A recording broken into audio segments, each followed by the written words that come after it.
Yung nag-allocate, talagang sabi ko nga mapag-angking congressman. To detect ghost projects sa substandard construction in real time kasi po may sabwatan ang DPWH at ang COA. So may mga contractors tulad ng Darcy and Anna Builders, Wawa Builders that are repeatedly implicated in fake or recycled projects that are so-called ghost or guni-guni projects. Tor na kamag-anak po ng isang COA official or other government agencies. Alam po natin lahat yan, Mr. President. Ito na nga, Congressman Panaligan, binara ni Senator Erwin Tulfo at Senator Ping Lacson. Pero bago ang lahat, maaari kayong mag-subscribe para maging updated sa mga issue at bago mga balita. Mapag-angking Congressman, yan ang itinawag ni Senator Ping Lacson kay Congressman Panaligan sa imbestigasyon ng mga palpak na flood control projects na nilaanan ng bilyong-bilyong pondo. Mga kawatan sa gobyerno isiniwalat sa Senado. Narito ang buong detalye. Manifest, being the Vice Chair of the Blue Ribbon Committee, we have already invited the Philippine Contractors Accreditation Board on our next hearing, Mr. President. Mr. President, I rise today with anger and frustration, not just as a legislator, but as a Filipino taxpayer. Because what I heard in the privileged speech of our colleague, Senator Lacson, is nothing short of a national disgrace. Ginoong Pangulo, ito po ay garapalan at sistematikong pandarambong harap-harapan. Habang ang mga bata hindi makapasok sa eskwela at mga manggagawa late sa trabaho dahil sa baha ang kalsada, may mga opisyal at kontratista na nagbubunyi sa kanilang mansyon. Now, will a distinguished gentleman from Cavite yield to some direct and very serious question? Willingly to the distinguished gentleman from Palawan and the Republic of the Philippines. Ang una ko pong katanungan, Mr. President, ang pag-i-insert po ba sa NEP o ika nga sa BICAM, kaya bang gawin ito ng isang ordinaryong mambabatas o kinakailangan niyang ika nga maging opisyal o mataas, may kataasang katungkulan bilang mambabatas, Mr. President? Every legislator, Mr. President, is entitled to introduce amendments. No? Hindi natin mapipigil because all of us, ako mismo, nag-amend po ako, nagsasabit ako ng amendments. When we had this discussion, I had this discussion with the chairman of the Finance Committee, and right away, he understood where he was coming from when he was reluctant during my interpellation to accept my supposed amendments na i-identify natin yung mga proponents ng mga amendments.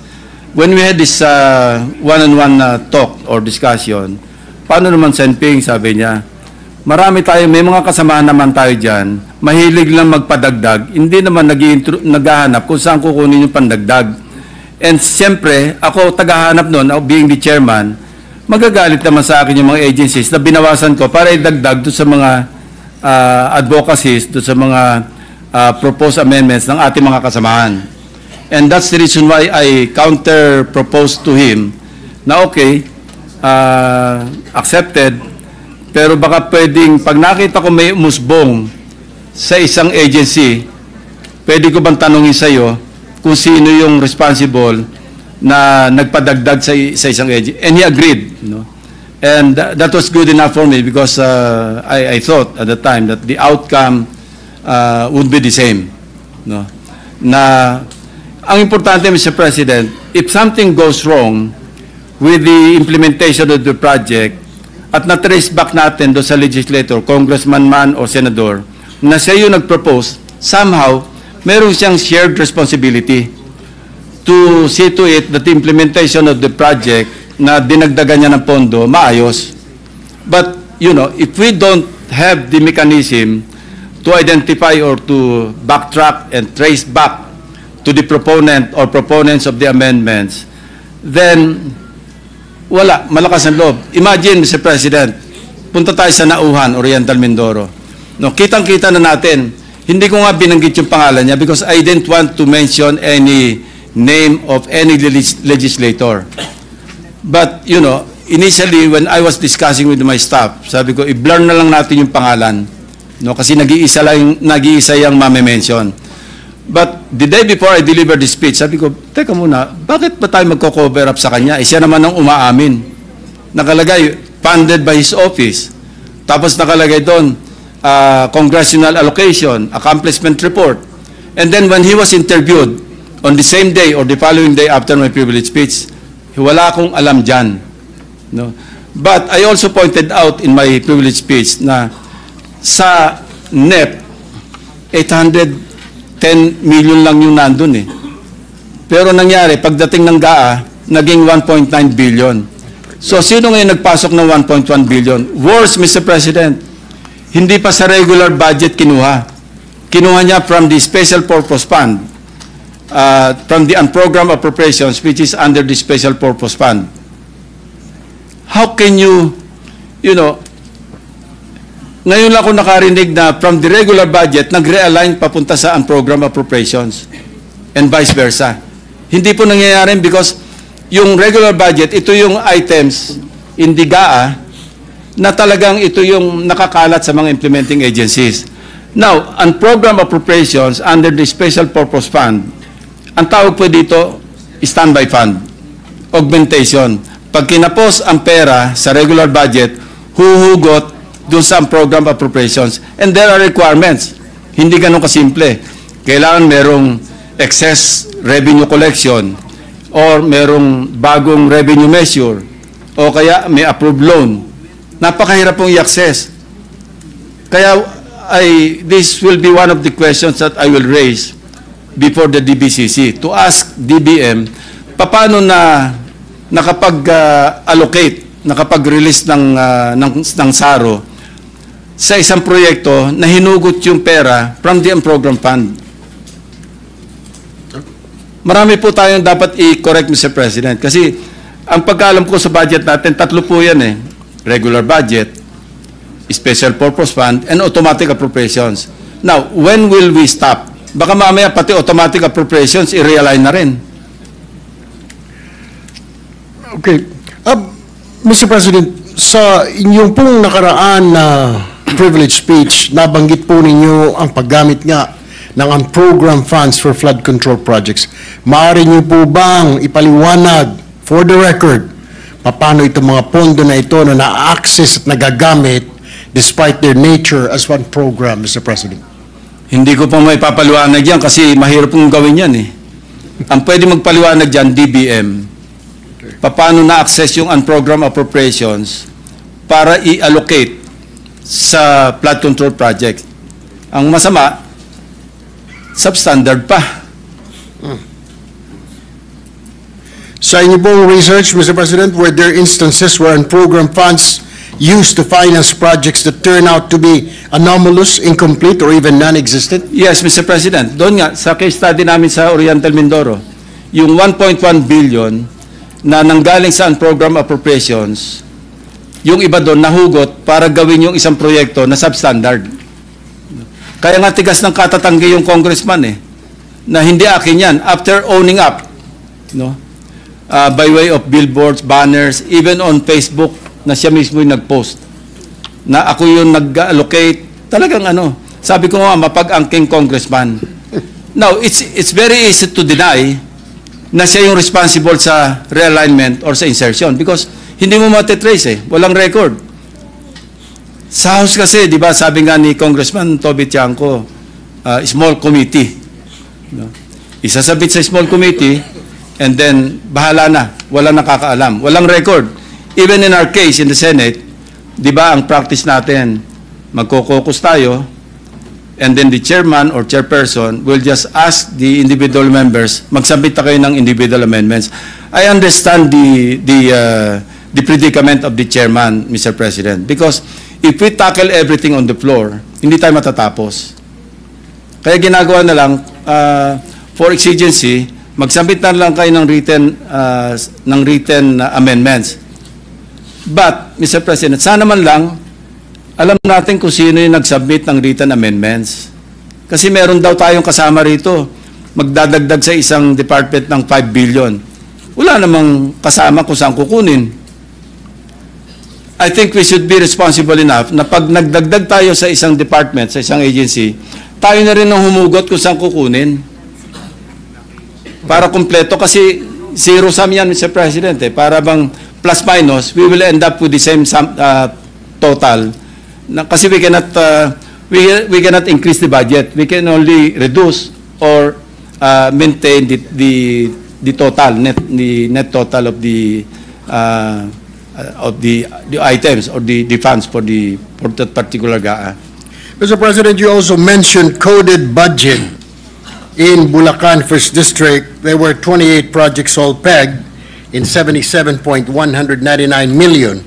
Sa dinami-dami po ng ahensyang naghimay-himay ng budget, bakit po nakalusot? Bakit ngayon lang natin ito nakita? Bakit tila hinayaan natin na mangyari ito, Mr. President? The same question lingers in my mind, Mr. President. Paano nangyari?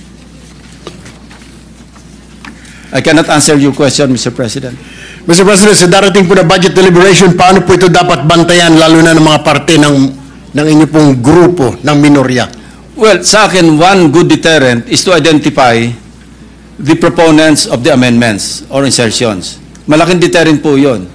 Kasi sa ngayon, malalakas ang loob na mag-insert in the billions or tens of billions of pesos kasi alam nila hindi naman sila ma-identify eh. But if they know that the records would show kung sino yung mga nag-introduce ng amendments or insertions, then that's a good deterrent. Hindi lang yun, Mr. President. Sabi ko nga kanina, there will be a shared responsibility on the part of the proponent or proponents to really monitor yung implementation ng mga proyekto na sila mismo yung responsible for the insertion. Mr. President, to what extent do members of Congress or local officials have discretion or influence in identifying flood control projects in their areas, Mr. President? There should be no discretion, Mr. President. Dapat ito nakapasok lahat do sa local development plans being submitted all the way up, from the Barangay Development Council to the municipal or city to the provincial and eventually to the regional development councils. You know, I'm glad that the President issued Executive Order number 82, enhancing or strengthening the regional development councils. And I hope maging active talaga yung mga regional development councils, yung mga local development councils in the crafting of the National Expenditure Program. Ang problema, the timing is off. No? I heard from most governors na while the budget call happens sometime in February, March, April, prior to the zone of the President, kasi within 30 days, kailang may sabit na yung NEP sa House of Representatives.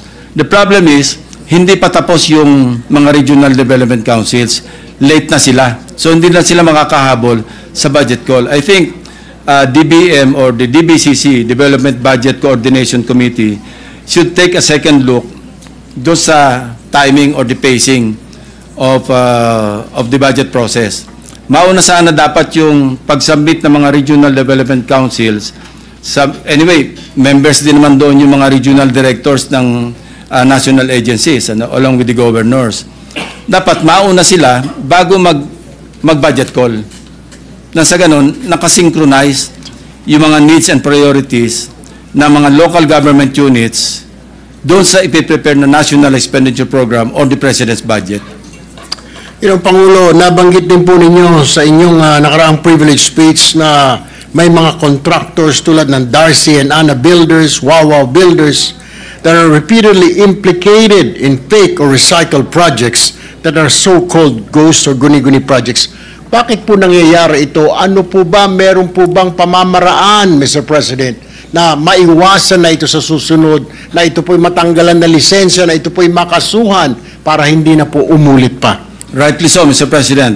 We really should run after these people, But, of course, we also have to rectify yung mga flaws sa ating sistema sa gobyerno rin. Because it is the PICAB that issues accreditation. Even to agencies na nabanggit na nga ni Minority Leader kanina, na may kaso na sa Court of Tax Appeals, nire-renew pa yung accreditation. Tapos single A lang yung ang categorization, bibigyan mo ng pagkalakalaking proyekto. So these are things that we should tackle when the Blue Ribbon Committee resumes its hearing, next hearing. We should raise this issue with PICAB, with DPWH, with all the agencies that should clarify these matters.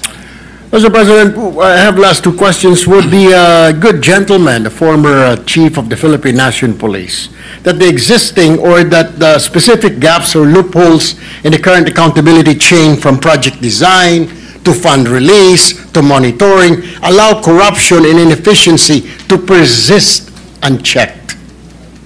We should not allow, Mr. President.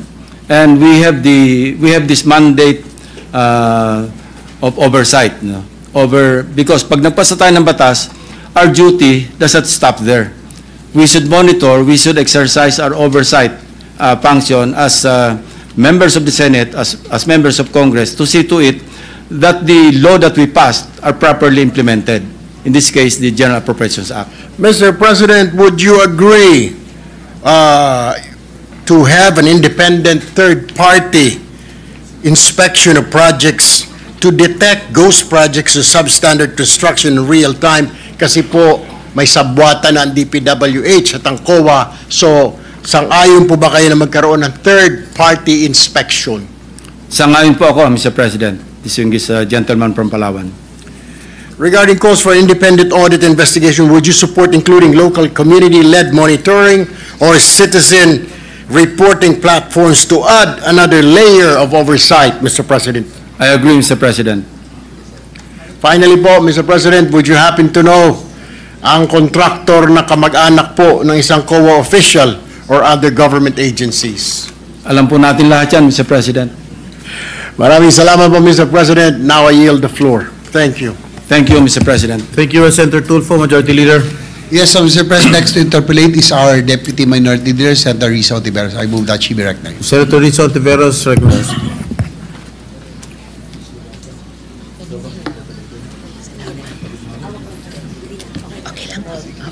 Salamat, Mr. President.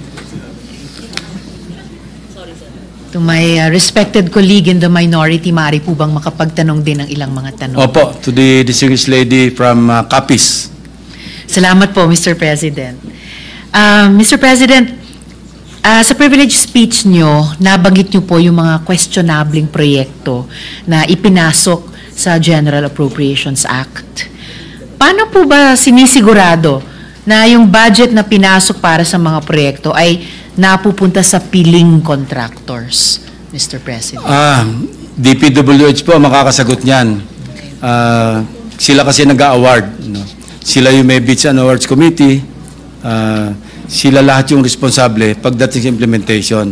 Sa atin po, yung oversight nga, which is what we're doing now exactly, Mr. President. We're exercising oversight over those projects in 2024, 2025, even 2023.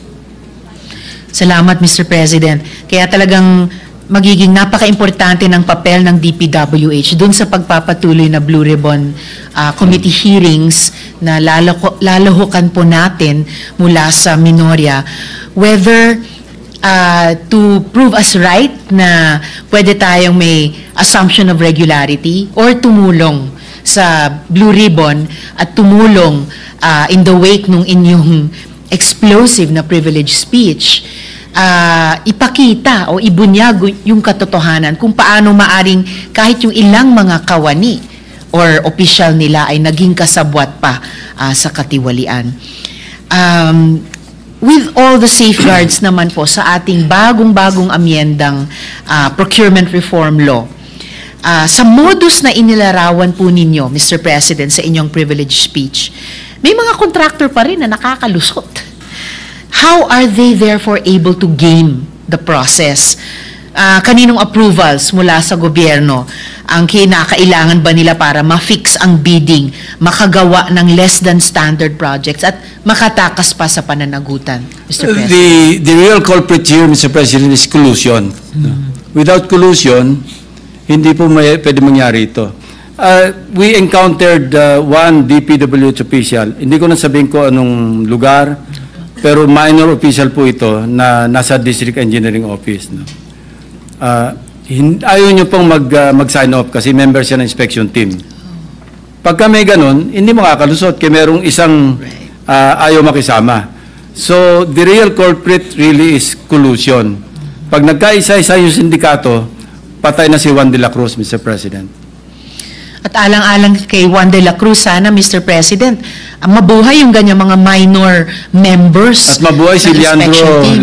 Legarda Mabuhay Leviste, si Mr. Leandro President. Legarda Leviste. No, this Opo, is the Mr. first time that I President. heard na yung congressman mismo ang nagpa-entrap doon sa nagbabribe sa kanya.